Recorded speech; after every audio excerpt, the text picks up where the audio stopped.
그래서 다음 순서는 윤리학적 관점에서 본 포괄적 차별금지법 제정의 문제점과 부당성, 우리 서울대 윤리학과 명예교수님이신 김교훈 교수님께서 발표해 주시겠습니다. 큰 박수로 맞으십시오.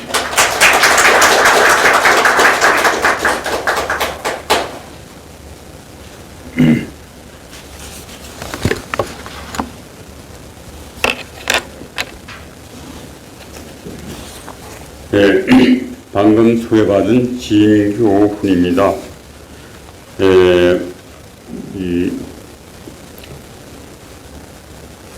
제가 현직에 있을 적에 그만 박사과정생을 4시간 앉혀놓고 강의를 했던 잘못을 범한 적이 있는데 오늘 여기 오신 분들은 연배가 지극하신 분들도 계신 걸로 보이는데 제 측에서 조금 뭐라 그럽니까 인터미션이라든가 파우제라든가 그런 말도 있는데 그거로 조금 쉬고 했으면 더 좋을 뻔했는데 제가 계속 하게 되면 재미없으면 부끄러워하지 마시고 줘도 됩니다. 그래서 다른 분만 방해 안 하면 다행이라고 생각합니다. 자, 그러면 이제 주어진 시간 내에 제 발표를 시작하겠습니다. 또 제가 지금 써놓은 글 중에 상당한 부분은 앞에서 이미 누누이 발표하신 분들 글 속에도 말씀 속에서도 다 나타나고 있는 얘기입니다만 저는 이제 윤리학도로서 그 용어와 관련해서 철학은 어떤 의미에서 말놀이라는 말이 있습니다. 그때 놀이는 나쁜 뜻은 아니고 그런데 어쨌든 놀이는 때로는 성실한 진지한 면도 있습니다만 이제 그렇지 못한 그런 면도 조금 있습니다. 그래서 다소 들으신 분들께서 지루하실는지 모르겠다는 그런 생각을 조금 하게 됩니다. 자, 그러면 제가 유인물 있는 것을 다 읽지는 않겠고 대충 이제 주어진 시간 내에 제 발표한 것을 전달하려고 합니다.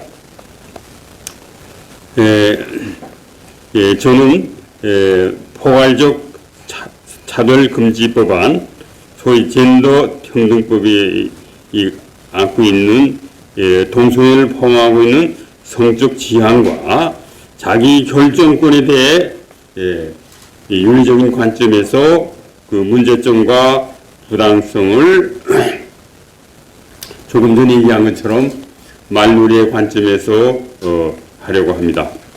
먼저 저는 성적 지향의 문제점을 다루고 그 다음 자기 결정권의 문제점의 요지만을 적시하려고 합니다. 이 자기 결정권에 대한 얘기를 하려면 전 철학사와도 연관되고 아주 이제 많은 얘기가 있을 수 있습니다만 또 현대 문명의 몰락과도 직결되는 그런 면이 있습니다. 자기 결정권을 아까 어느 분께서는 자유의지와 연관시킬 수 있다고 했는데 그렇긴 합니다만 그러나 이거는 데카르트라고 하는 잘못된 생각을 한 사람이 이후에 근세를 망치고 이 서양 철학에서는 이분법적인 그 다음에 또는 이 윤리적인 면에서 아주 많은 문제를 안고 있습니다.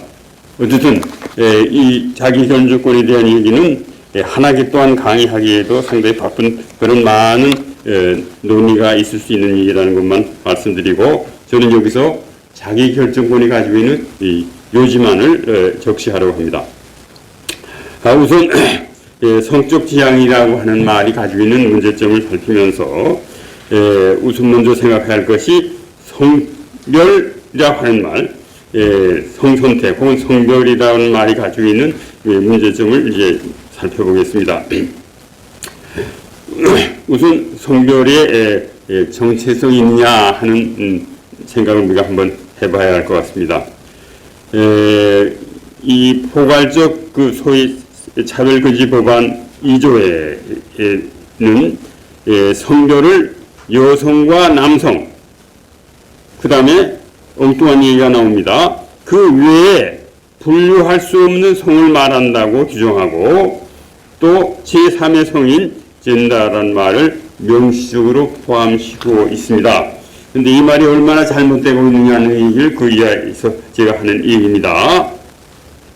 성별은 우리말에서도 남성과 여성으로만 분류되며 제3의 성이라고 하는 표현이라는 말이 없으며 현행 법률 어디에도 제3의 성이라는 말이 없습니다.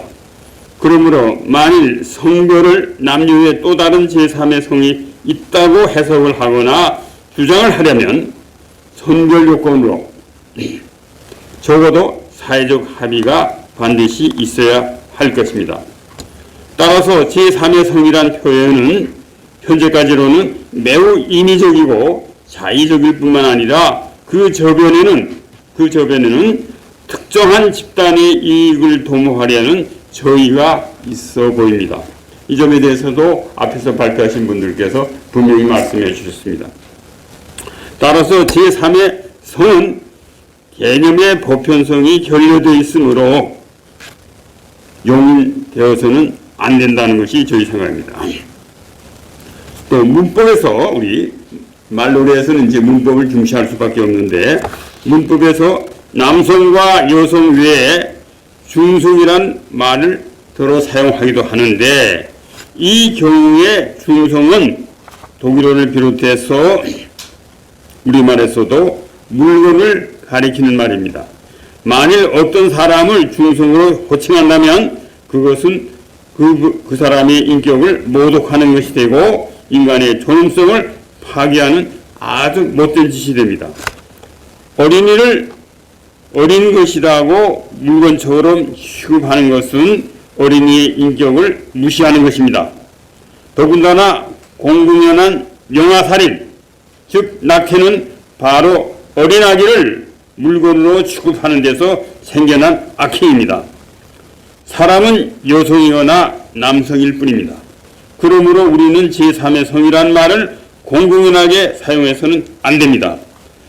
더욱이 자기 자신의 성별을 스스로 결정할 수 있다는 주장은 언어 도단입니다.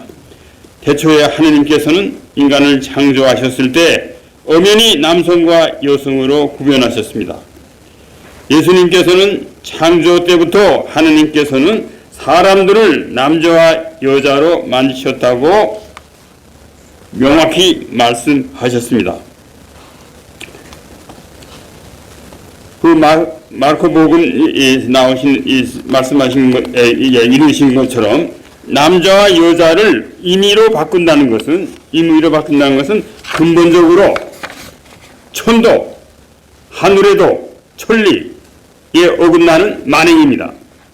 하느님께서는 당신의 모습으로 사람을 창조하시되 남자와 여자로 그들을 창조하셨다고 분명히 성경에는 기록되어 있습니다. 그러므로 피조물인 인간이 자기의 성별을 스스로 결정한다는 것은 인륜을 저버리는 패덕한 행위입니다. 그 다음에 이제 생각해야 할 것이 성의 구별과 성차별이 이사회 우리말에서의 구별과 차별이 혼동되고 있어요. 그리고 특히 이번에 이 차별금지 법안에서도 구분을 마땅히 구분해야 되고 구별을 해야 할 것까지도 차별이라고 하는 걸로 둔갑시켜가지고 그 법안을 제안한 사람들이 앞에서 제가 얘기한 것처럼 어떤 저희가 깔려있는 것입니다. 구분을 해야 할 때는 구분해야죠. 옳고 그른 것은 따질 땐 따져야 되죠. 그리고 방금 얘기한 것처럼 남녀는 엄연히 다른 데가 있어요. 그렇다고 해서 그 구분이 차별을 하는 것이냐? 그거는 절대 아니죠. 예, 그런데 가끔 사람들은 구분이라든가 구별하는 것을 역사적으로 보게 되면 다소 구분하는 걸 가지고 차별에까지 한 그런 그 불행한 역사가 있는 것은 우리가 부인할 수 없습니다. 어쨌든 남성과 여성은 생물학적으로 구분되며 의학적으로도 구분되지 않을 수 없습니다. 여성과 남성을 구분하거나 구별하는 것은 해부학적으로, 생리적으로 기능의 차이를 말하는 것뿐입니다. 가령 남녀의 화장실이나 탈의실을 구분하고 따로따로 사용하는 것은 두 성의 특수성을 존중하고 보호하려는 것입니다. 그러나 역사적으로 문화권에 따라 양성을 구별하면서 여성을 차별한 것은 여성의 인권의 존엄성을 무시한 만행인 것은 물론입니다. 남성과 여성을 구분하거나 구별하는 것은 결코 차별을 하는 것이 아닙니다. 우스운 얘기 한마디를 해보겠습니다. 한 10여 년 전에라고 기억됩니다.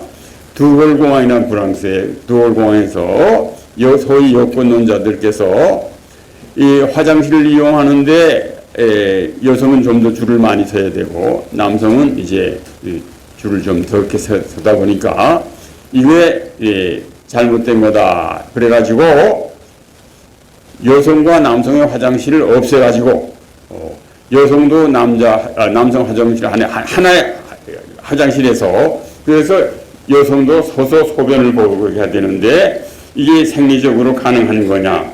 그래서 이렇게 깔때기 같은 것을 주어서 여성도 서서 소변을 보게 한 적이 있습니다. 예. 다행히 얼마 못 가서 그건 폐지될 수밖에 없고 대부분의 여성들이 반대를 해서 없어진 걸로 압니다. 얼마나 우스운 일입니까? 예. 남녀 유별은 우리 동방의 전통 사상에서 천리를 봅니다. 하늘의 뜻이에요. 하늘의 뜻입니다. 그러므로 자의적인 성존화는 반인륜적인 것으로 용해서는 안 될 것입니다. 정신병자인 성도착증 환자의 소위 성소수자를 우리는 성도착증 환자라든가 소위 성소수자를 긍휼히 불쌍히 여기고 보살펴 줄 수는 있는 아량을 우리는 가지고 있어야 할 것입니다. 그분들의 인권도 우리는 존중할 수 있는 한 해야겠죠. 그렇지만 그들의 성적 지향을 옹호하거나 묵인하는 것은 분명히 비도덕적입니다. 우리는 성적 지향에 대한 자기 결정권에 대해서 좀 더 정찰해 보기로 합시다. 자, 이제부터는 이제 자기 결정권에 대한 얘기인데 이제까지 한 얘기보다 조금 더 지루하게 들릴지 모르겠습니다. 많이 지루하게 하면 용서해 주십시오. 자기 결정권 그 자체는 존중되어야 할 인권의 근간입니다. 아까 오늘 분도 말씀하셨습니다만 자유의지가 이제 바로 이 자기 결정권과 상관되는 말인데 하나님께서 우리 인간에게 주신 것입니다. 그렇지만 이 자기 결정권 존중에서 인간 사상이 발달된 건 틀림없지만 자기 결정권이 항상 언제 어디서나 반드시 지켜져야 하는 절대적 가치를 가지고 있는 것은 아닙니다. 타인에 대한 배려가 없는 자기 결정권은 독선을 초래할 수 있을 뿐만 아니라 심지어는 타인의 자기 결정권까지도 훼손시킬 수 있습니다. 중상을 입은 외과 환자의 수혈조차 거부하는 광신적인 사이비 종교 집단의 광신적인 수혈 거부를 자기 결정권에 의한 것이라고 우리는 용이할 수 있겠습니까? 오늘날 우리 사회는 비윤리적인 자기 결정권을 주장하는 이기적인 자기 중심자들의 공동선을 무시하고 독선을 내세움으로 말미암아 공동체의 유대가 와해되고 있으며 인간의 존엄성이 극히 위협받고 있습니다. 자기 결정권에는 분명히 긍정적인 측면과 부정적인 측면이 있습니다. 좋아하고 싫어하는 호호와 취미 문제는 자기 결정권에 의해 결정될 수도 있습니다. 가령 어떤 음악이나 미술을 좋아하거나 싫어하는 것과 어떤 옷이나 어떤 음식을 좋아하거나 싫어하는 것은 한 개인의 자연 결정권에 의하여 결정될 수 있는 문제이기도 합니다. 그러나 오랜 관용이 누적되어 왔던 전통사회에서는 이러한 자기 결정권의 긍정적인 측면까지도 타기되어 왔었고 아직도 세대 간에 이로 인해서 문화생활에 갈등이 있는 것도 엄연한 사실입니다. 그러나 현대 다문화 사회에서는 소수의 취향 선택자의 자기 결정권도 존중돼야 하는 것은 당연한 것일 것입니다. 그러나 이제 참으로 중요한 것은 옳고 그름, 정사의 문제, 특히 인간의 기본권에 관계되는 문제는 임의로 멋대로 자기 멋대로 자기 결정권에 의하여 행사될 수 없는 흉차대한 문제입니다. 왜냐하면 인간의 기본적인 인권은 사람이 그때그때 임의로 결정할 수 없는 천부의 자연법이기 때문입니다. 본성법입니다. 그 자연법에 대한 것은 뭐 여기서 긴 설명은 안 하고 간단히 얘기하면 이 관심 있는 사람들은 모세오경이라든지 아니면 산상설교를 여러분들이 염두에 두시면 그 내용을 가지고 전개시킨 것이 자연법입니다. 본성법이라고 할 수 있습니다. 이때 자연은 우주 자연을 말하는 것이 아닙니다.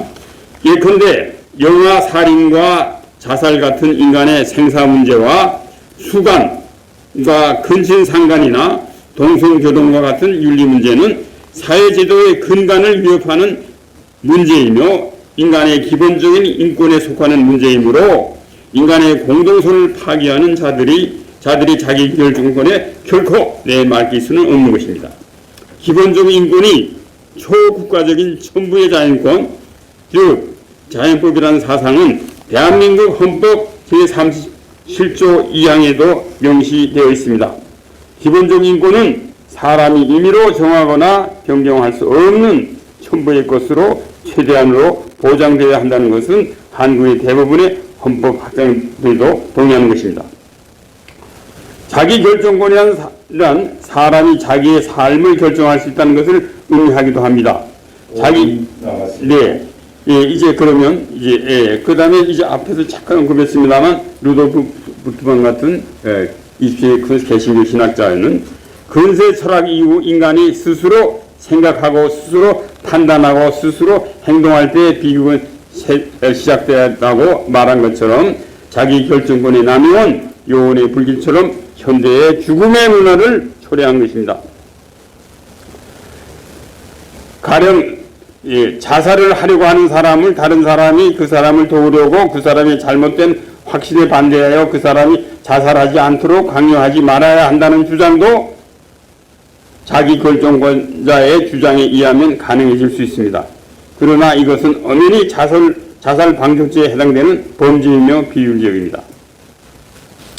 심지어는 미국에서는 요즘 그 자기 결정권 주장자에 의해서 의사 졸업 자살이라는 말이 생겨나기도 했습니다. 우리나라에서도 몇 년 전에 이 말에 대해서 의학 용어에 넣느냐 마느냐 할 때 저도 참석해가지고 그때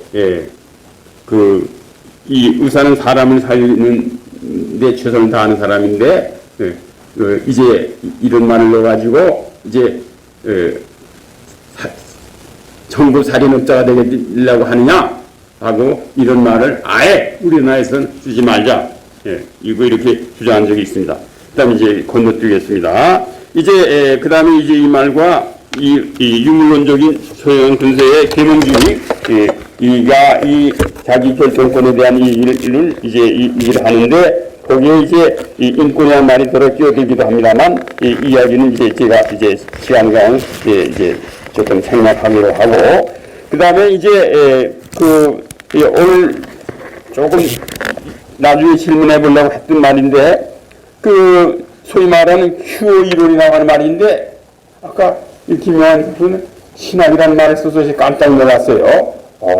신학이라는 말을 그런 데다도 쓸 수 있나? 저는 그랬어요.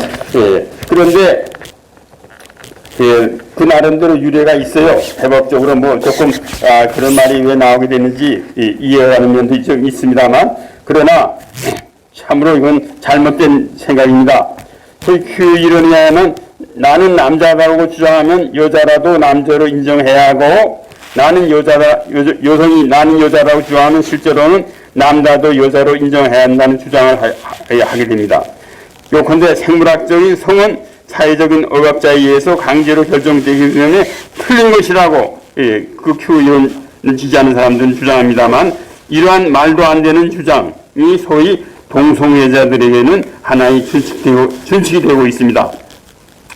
그 다음에 이제 이야기는 여러분들이 대충 이제 읽어보시면 되겠고, 이제, 제 말을 아마 맞아야 될 겁니다. 제가 특히 우려하는 것은 이 포괄적 차별금지법안 중에서는 우리가 그 경청해야 되고 존중해야 할 그런 대목들이 상당수가 있습니다. 제가 볼 때도 23개 중에서 한 18개 정도는, 12개 정도는 이거는 인정할 수도 있고 또 현행법에서도 그 관련된 표현이 있는데 왜 여기에 엉뚱하게 성적 취향이니 이런 말을 끼워넣느냐.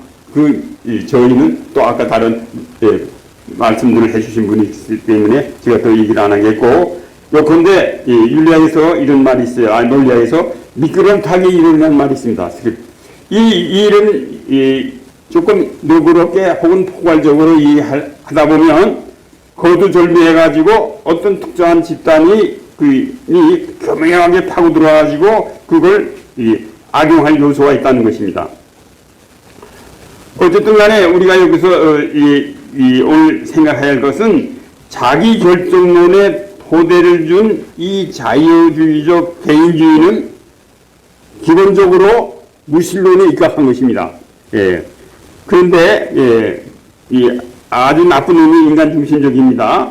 인간의 삶을 하나의 의미 있는 전체에서 볼 기회를 허용하지 않고 그때그때의 경제론이라든가 정치논리에 따라 이기적인 것으로 보는 것입니다. 다행히 미국의 윤리학자인 매킨타이어는 자유주의적 개인주의를 비판하면서 인간의 본성을 인정하기를 포기한 계몽주의의 프로젝트는 실패할 수밖에 없는 운명이었다고 갈탄 적이 있는데, 우리나라의 서양사회는 이 계몽주의라 하는 유물론, 반기독교적인 사상을 아주 일반화해서 교과서에 써놓고 있습니다. 저도 대학 1학년 때 서양사 개설 들으면서 선생님하고 언쟁을 한 적이 있습니다. 그래서 계몽주의란 말, 계몽을 그런 데다 함부로 쓰느냐 하고 저는 이제 반문을 한 적이 있는데, 다행히 이 매킨타이어라는 사람은 밑바닥에 공리주의도 깔려있는 사람인데도 불구하고, 저는 그 용인은 안 합니다만, 그래도 이 사람이 제대로 된 얘기를 했어요. 뭔가 하면 이 자유주의적 개인주의라는 것이 얼마나 잘못된 것이냐 하는 것을 아주 논리정연하게 봐야 할 것이 있습니다. 그 다음에 하나 끝으로 독일 국가윤리위원회에서도 자기결정권의 문제점을 주제로 학술대회를 열고 치매 환자와 정신분열증 환자의 자기결정권의 제약을 논한 바 있습니다. 저도 이 학술대회에 초대받아서 논문 발표도 한 적이 있습니다.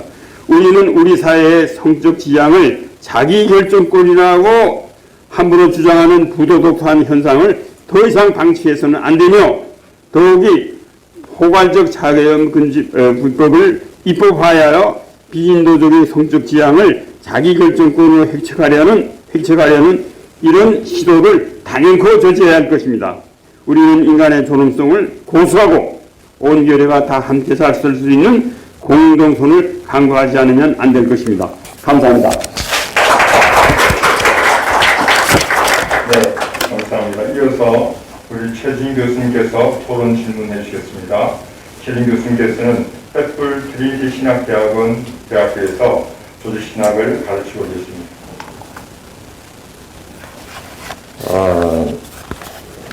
발표해 주신 내용이 워낙 완벽해서 거기에 대한 언급은 별로 안 하고요. 단 15면에 보면은 사회적 합의가 있어야 한다는, 적어도 사회적 합의가 있어야 한다는 것이 저에게는 상당히 중요한 문구라고 생각이 되는 이유가 있습니다. 그건 다름이 아니라 지금 미국에서는 2019년도 4월 5일 날 USA Today 보도를 읽어보게 되면 예일 러스쿨이라고 하면은 하버드하고 예일이 가장 세계적으로 러스쿨이 인정을 받고 있는 아이비 리그 스쿨입니다. 거기서 거의 뭐 결정하게 되면 그런 것이 하나의 선례가 되는 것을 여러분들이 잘 아실 겁니다. 근데 거기서 내용이 어떤 내용이냐면은 그 LGBT 그 퀴어 재단에 일을 하게 되는 러스쿨 학생은 결국 학교에서 예일 러스쿨에서 그 장학금을 이렇게 차단한다라고 하는 것에 대해서 그 읽어보면은 USA Today 뉴스에도 예일이 이런 엔티 릴리저스한 비거트리를 범할 수 있겠느냐라고 하는 그런 보도가 나왔습니다. 그러니까 쉽게 얘기해서 이런 것들은 사실은 그 학교의 교수들뿐만이 아니라 교수들보다도 대학가의 여러 행정가들이 상당한 해석을 자기들의 그 마음대로 해석을 해가지고 이런 면에서 이제 상당히 어려움을 가지고 오게 되는 것을 알 수 있습니다. 그러니까 한국에서는 뭐 장학금 제도 같은 것들을 대학 행정가들이 관할 문제는 아닌 것 같은데 여하튼 종교의 자유를 우리 이미 대학에서 굉장히 많이 억압하고 있는 것은 사실입니다. 근데 그런 것을 우리가 좀 교수들이나 뭐 교회가 앞장서서 하는 것보다도 사실 서울대학교에 그 트루트 포럼 같은 것들이 있다고 생각이 되는데 그런 데서 학생들이 나서서 이러한 종교인의 자유에 대해서 좀 발언을 해줄 수 있는 그런 공간이 마련됐으면 좋겠습니다. 그러니까 종교의 자유라고 하는 것은 내가 불교 신자가 될 수도 있고 기독교 신자가 될 수도 있고 그런 자유권이 있다고 한다면 그 말은 사실은 복음을 증거할 수 있는 자유도 있어야 되거든요. 근데 그런 것들을 상당히 그 대학가에서 상당히 그런 것들을 제지하고 억압하고 있기 때문에 이런 것이 왜 대학에서는 그러한 해석을 가지고 와야 하는지 이러한 내용들을 조금 발언을 해 주셨으면 좋겠습니다. 좀 학생들이 나서서 이런 것들을 좀 신경 써 주기를 바라고요. 여기 그 같은 맥락에서 조금 말씀드리고 싶은 것은 이미 미국에서는 그래서 기독교 단체들이 정보를 공유해야 사회가 설득이 될 수 있다. 그러한 차원에서 볼 때 종교 뭐 정치인들은 물론 여기 그 여러 의원들도 계시다고 제가 들었는데요. 한국에서 제 생각에는 그 국회의원들 또 뭐 도지사들 이런 분들의 어떤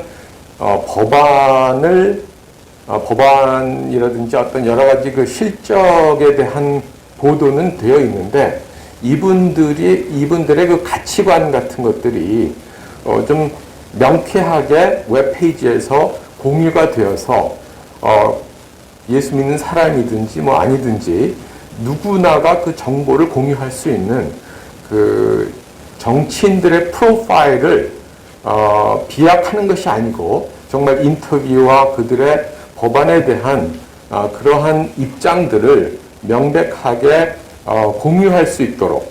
왜냐하면 많은 경우에 보면은 우리가 뭐 글쎄요 그 상당한 그 반기독교적이고 반윤리적인 부분에서 지지하는 사람들을 우리가 그 재정적으로도 후원할 뿐만 아니라 최근에 뭐 그런 이슈도 있었지 않습니까?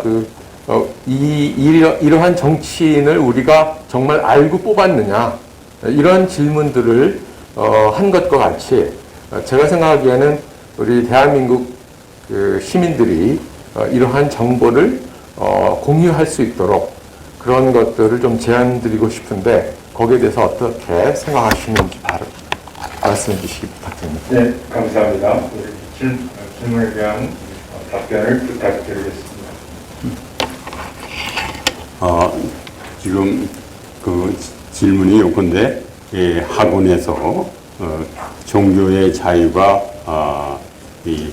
이제 용인되어야 되지 않겠냐 하는 그런 말씀과 관련한 질문을 하신 걸로 저는 알아들었는데, 그 미국 얘기도 들고 그러셨는데, 근데 이때 이제 우리가 좀 더 신중히 생각해야 할 것이 있는데, 이번 법안하고도 연관되는 내용과 관련이 있습니다.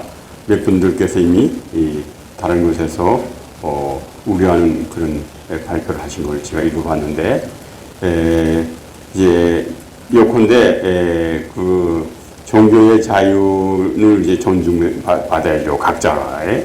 그러긴 한데, 이게 역차별 문제를 낳을 수 있는 위험성이 있어요.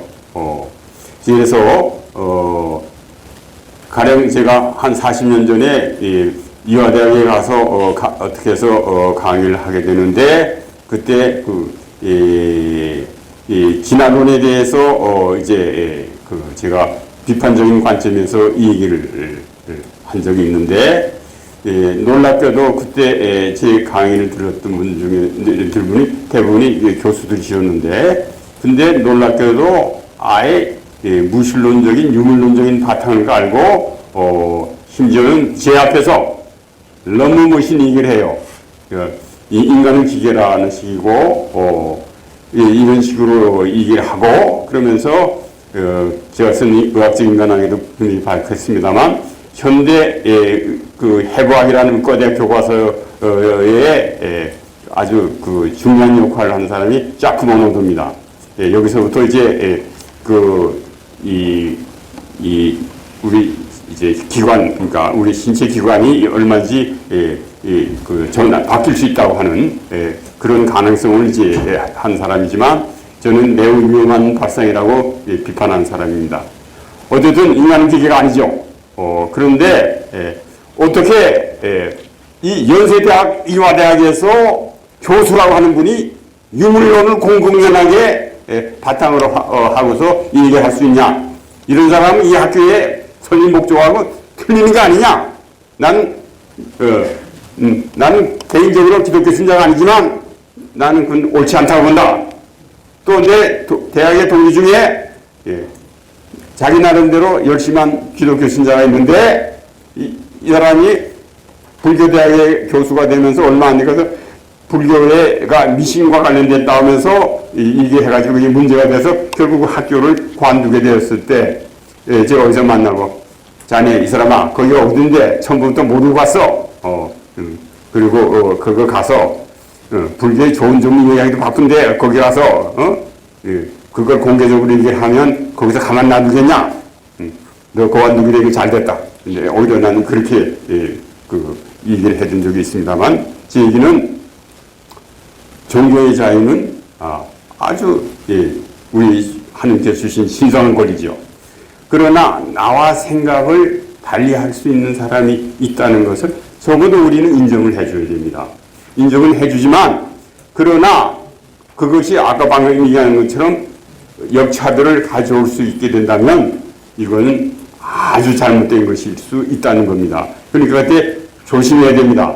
그래서 자기 어떤 신령이라든가, 자기가 이제 우리가 그리스도교적으로 말한다면 어떤 은사나 은총을 받아서 자기는 자기의 믿음에 대해서 확신을 가지고 있더라도 설사 표현 방식에 다소 차이가 있는 사람들에 대해서 때로는 우리는 너그럽게 대해야 되지 않겠는가.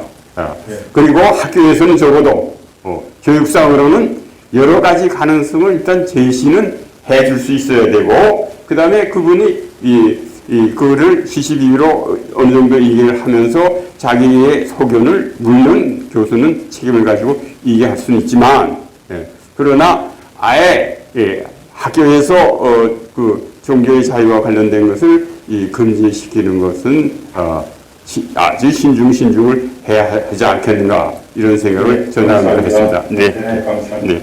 그럼 박수로.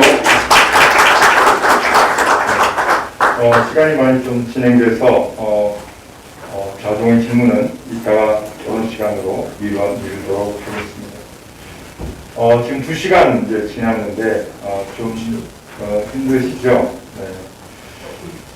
그러면 5분 정도 잠깐 쉬었다가 그 다음 순서를 신속하게 진행하겠습니다.